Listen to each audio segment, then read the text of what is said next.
Hello students, today we will be starting the new chapter chemical kinetics। ये physical chemistry का एक important chapter है chemical kinetics, जिसमें हम बात करते हैं about the rate of reaction, mechanism of reaction and the various factors that affect the rate of reaction। तो heading लिखो chemical kinetics।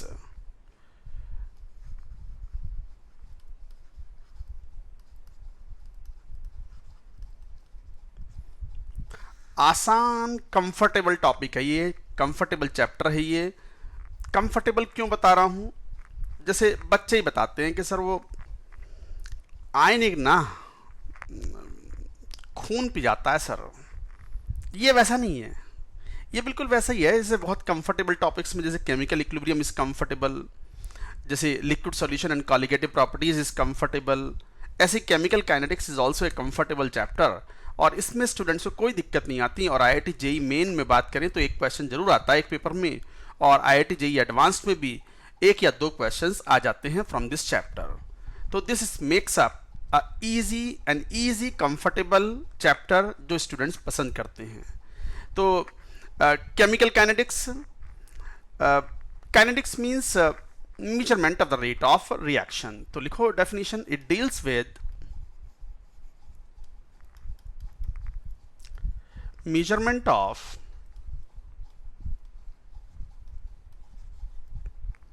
reaction rates,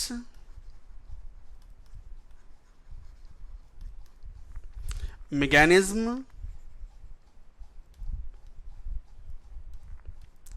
the factors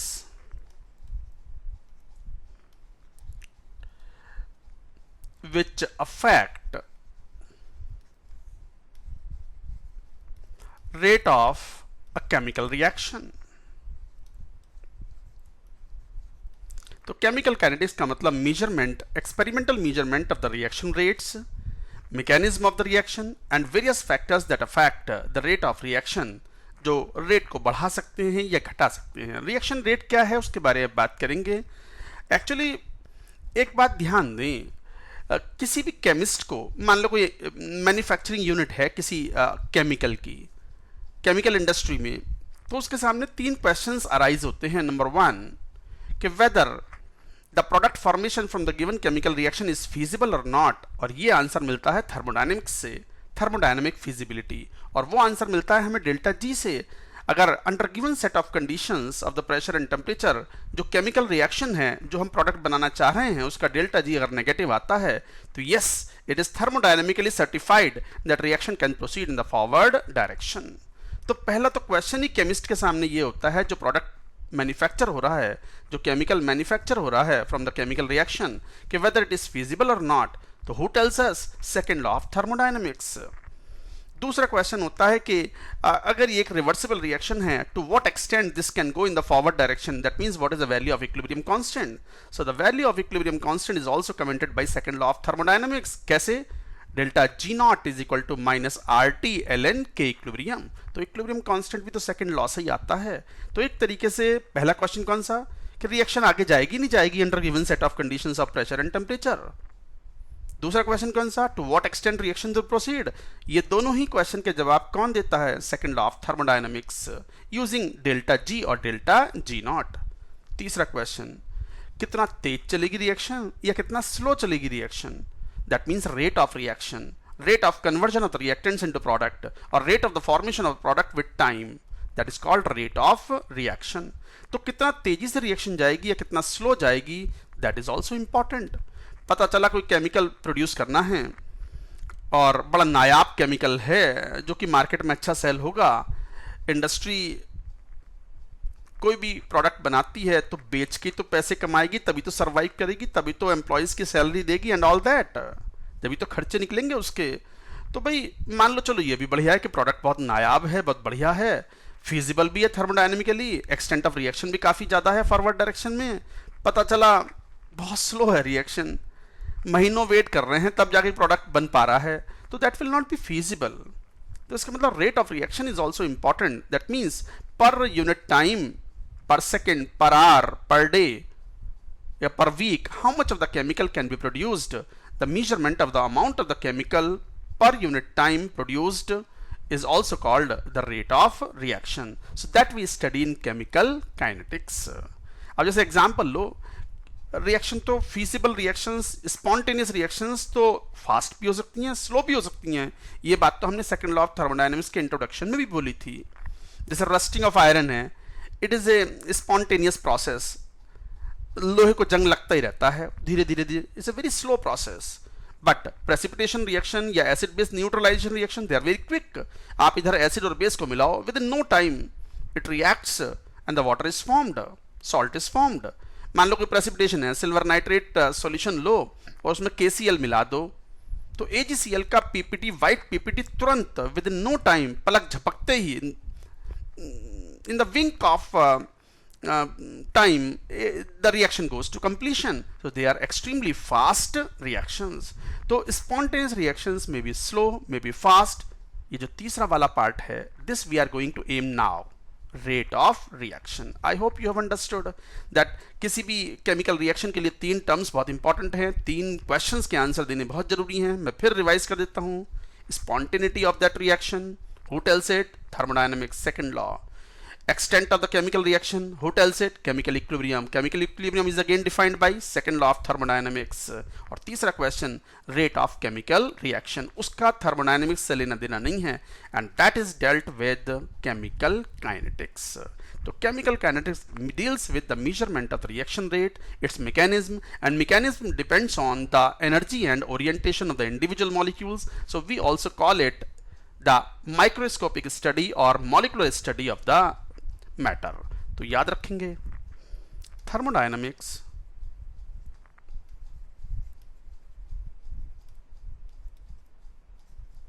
macroscopic study,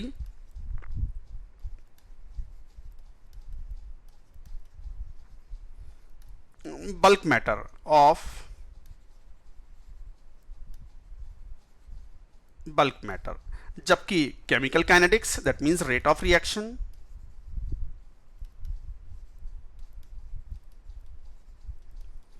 chemical kinetics deals with the microscopic study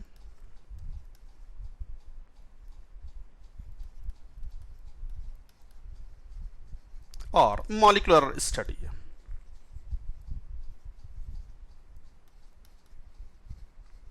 तो molecular study of matter वो हम करते भी हैं कि mechanism के अंदर we have to study the energy and orientation of the individual molecules for the formation of the product molecules we will study. तो chemical kinetics is the microscopic study or the molecular study, जबकि thermodynamics bulk matter की study है, macroscopic study है। तो इस तरीके से हम बात कहते हैं। अब चलिए बात करते हैं, जैसे एक टर्म डिफाइन करते हैं हम, रेट ऑफ रिएक्शन। तो टर्म डिफाइन करेंगे रेट ऑफ केमिकल रिएक्शन, उसमें भी हम कई तरीके से चीज़ों को डिफाइन करते हैं। तो rate of disappearance,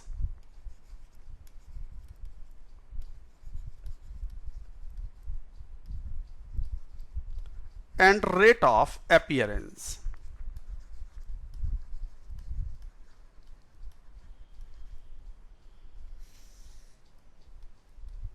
rate of disappearance and rate of appearance. मान लो कोई केमिकल रिएक्शन ले लें, जैसे मान लो 2A plus B converted to C plus 3D, ये मान लो कोई केमिकल रिएक्शन है। अब इस केमिकल रिएक्शन में obviously C and D are the products and A and B are the reactants. Reactants are consumed, जिनकी कंसंट्रेशन समय के साथ घटती जाएगी, and product C and D they are products, वो समय कंसंट्रेशन, उनकी कंसंट्रेशन समय के साथ बढ़ती जाएगी। तो अकॉर्डिंगली जो रेट ऑफ डिसअपियरेंस है वो रिएक्टेंट्स के लिए यूज करते हैं। तो रिएक्टेंट्स ए एंड बी क्योंकि समय के साथ डिसअपियर हो रहे हैं ना ये, तो कैसे डिफाइन करें? तो rate of disappearance of reactant, मान लो ए के लिए डिफाइन कर लें, तो क्या बोलोगे? रेट ऑफ डिसअपियरेंस, रेट मतलब टाइम के साथ वेरिएशन, कंसंट्रेशन का वेरिएशन, तो चेंज इन कंसंट्रेशन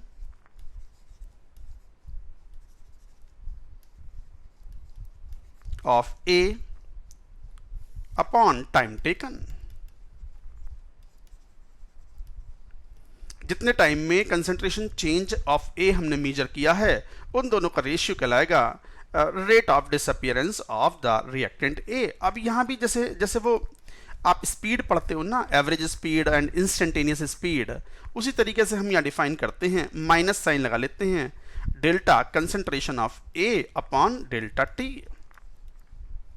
इसे बोलेंगे हम average rate of disappearance of A. और यही इसको अगर हम डिफाइन कर लें इस तरीके से, और minus D A upon D T, तो क्या बोलोगे? आप ही बताओ, आप क्या बोलोगे? Instantaneous rate of disappearance of A, instantaneous rate of disappearance of A. तो इस तरीके से बोलोगे। यहां over a period of time हमने एक ही कंसंट्रेशन मेजर कर ली, चेंज मेजर कर लिया और टाइम से डिवाइड कर दिया, और ये किसी पर्टिकुलर इंस्टेंट पे हमने रेट को मेजर कर लिया और for a very small change of time, तो वो कहलाएगा इंस्टेंटेनियस रेट ऑफ डिसअपियरेंस। अच्छा, कई बार हम रेट ऑफ डिसअपियरेंस ऑफ ए को रेट ऑफ रिएक्शन ऑफ ए भी बोलते हैं, और रेट ऑफ रिएक्शन ऑफ ए के लिए मेजर कर रहे हैं ना। सिमिलरली बी के लिए क्या बोलोगे? Rate of reaction of B, और rate of disappearance of B, B भी तो रिएक्टेंट है ना यहां पर, rate of disappearance of B would be minus delta B, मतलब change in concentration of B over a period of time and divided by that time period. So that is called average. इसे क्या बोलोगे? Average. Average rate of reaction of B, और यही instantaneous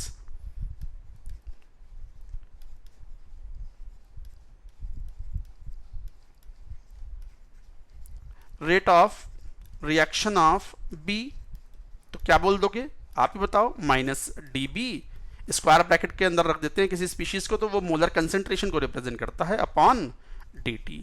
so like that you से। Similarly products के लिए हमने reaction क्या ली थी, एक बार जरा देखना। ये थी reaction 2a plus B converting to c plus 3d। तो इसके लिए c और d के लिए भी आप डिफाइन कर सकते हो। तो c और d के लिए फिर डिसअपियरेंस नहीं बोलोगे, क्या बोलोगे? अपीयरेंस। तो क्या बोलोगे? Rate of appearance of C is equal to dC upon dt। ये तो हो गया इंस्टेंटेनियस, और delta C upon delta T, this is average. अब एक इंपॉर्टेंट पॉइंट यहाँ आता है कि सर यहाँ तो आपने माइनस साइन यूज नहीं किया, जबकि ए और बी जो रिएक्टेंट्स थे उनके लिए आपने माइनस साइन यूज किया। ऑब्वियस सी बात है भाई, ये तो सेल्फ एक्सप्लेनेटरी है। जैसे बी के लिए देखो, समय के साथ कंसंट्रेशन बी घटेगी ना, तो डेल्टा बी क्या है एक तरीके से? तो delta B is nothing but concentration of B at time t2 minus concentration at of B at time t1। And of course समय तो बढ़ना ही है, तो बी ये जो वैल्यू आएगी ये नेगेटिव आएगी। भाई बी रिएक्टेंट है और बाद में कंसंट्रेशन घट जाएगी, इनिशियली ज़्यादा थी तो ये नेगेटिव आया, तो अपने आप एक नेगेटिव लगा के रखो पहले से, ताकि नेगेटिव नेगेटिव क्या बन जाए? पॉजिटिव। क्योंकि नेगेटिव रेट ऑफ रिएक्शन का कोई सेंस नहीं है, तो इसलिए माइनस पहले लगा के रखते हैं डिसअपियरेंस के लिए।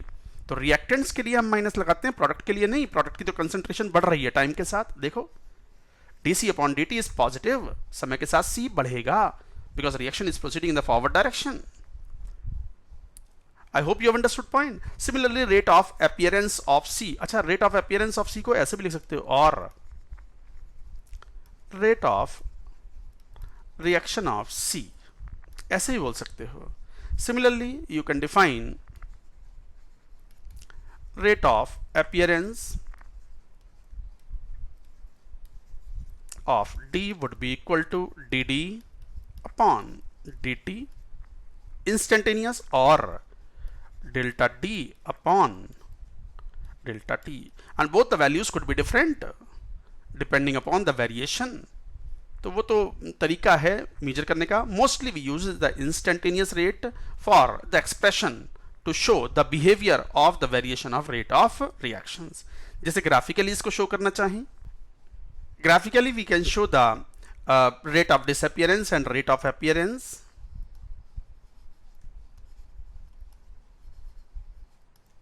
ग्राफिकली अगर देखें तो देखो, मैं मान लो कोई रिएक्शन ले ली, रिएक्टेंट कन्वर्टिंग टू प्रोडक्ट. तो ये तो हो गया reactant and this is product. Graphically अगर शो करना चाहें वेरिएशन तो we can show this is rate of the reaction, बल्कि कॉन्सेंट्रेशन शो कर लो यहां, कॉन्सेंट्रेशन विद टाइम.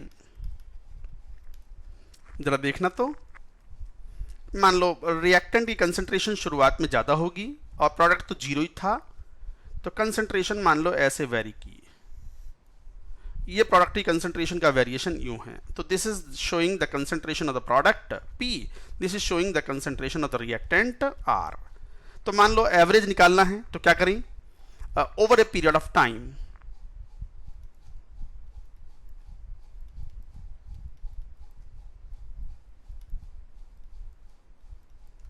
मान लो ये टाइम T1 है, ये T2 है, और इसमें कंसेंट्रेशन हम मेजर कर लें कितनी है. रिएक्टेंट के लिए बात कर रहे हैं, तो ये कंसेंट्रेशन T1 पर R1 है और ये कंसेंट्रेशन R2 है. तो ऑब्वियसली अब क्या बोलोगे, आप बोलोगे rate of disappearance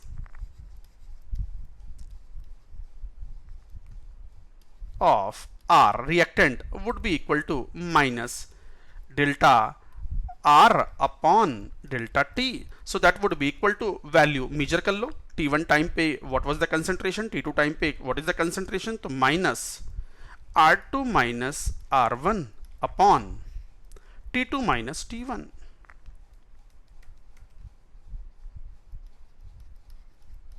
So like that you can calculate. Obviously R2 is less than R1, so minus में आएगी ये वैल्यू, तो माइनस माइनस क्या हो गई, प्लस. तो एक तरीके से यहां से आप ये मेजर कर सकते हो. सो ये आपने कह दिया. और किसी इंस्टेंट पर निकालना हो, मान लो किसी इंस्टेंट पर निकालना हो, किसी पर्टिकुलर टाइम पर अगर रेट निकालना हो, तो बस स्लोप निकाल दो, दैट्स इट. तो यहां पर क्या बोलोगे, at an instant rate is equal to rate of disappearance of R. Rate of R would be what, minus dr upon dt. तो dr upon dt हो गया. स्लोप नेगेटिव है, तो dr upon dt is what, slope. तो वो negative है, negative पहले लगा रखा है, तो रेट विल बिकम पॉजिटिव. तो इसका मतलब ये हुआ कि रिएक्टेंट के लिए किसी भी मोमेंट पर आप अगर rate of reaction find out करना चाहते हैं या rate of disappearance of the reactant find out करना चाहते हैं, तो उस पॉइंट पर स्लोप निकाल दो, और उस स्लोप का negative would be the rate of disappearance of the reactant. Product के लिए मान लो यहां कह दो, स्लोप निकाल लो यहां पर, दिस इज स्लोप. तो slope is equal to, you will say dp upon product है ना, तो upon dt. So that slope is the rate of reaction. तो यही है रेट ऑफ रिएक्टेंट था, यहां प्रोडक्ट के लिए P. So like that you will say. तो इस तरीके से आप ये कह सकते हो. तो किसी भी मोमेंट पर अगर हमें rate of reaction of disappearance और rate of appearance find out करने हो, just find out the slope, और वहां से आप कैलकुलेट कर सकते हो rate of disappearance and rate of appearance. यही थे कुछ terms rate of disappearance and appearance के, ये हमने समझे. इनकी यूनिट क्या होगी, तो rate of reaction of A और बी और सी और डी की यूनिट ऑफ, हम यूनिट लिख रहे थे ना, तो क्या लिखोगे, देखना यूनिट कैसे लिखोगे, ऊपर है चेंज इन कंसंट्रेशन, तो चेंज इन कंसंट्रेशन यूनिट भी वही तो होगी जो कंसंट्रेशन की है, मोल पर लीटर में मान लो कंसंट्रेशन ले ली, molarity per unit time, molarity ले ली मोल पर लीटर, और अब नीचे टाइम है, तो फिर क्या हो गई, मोल पर लीटर पर टाइम।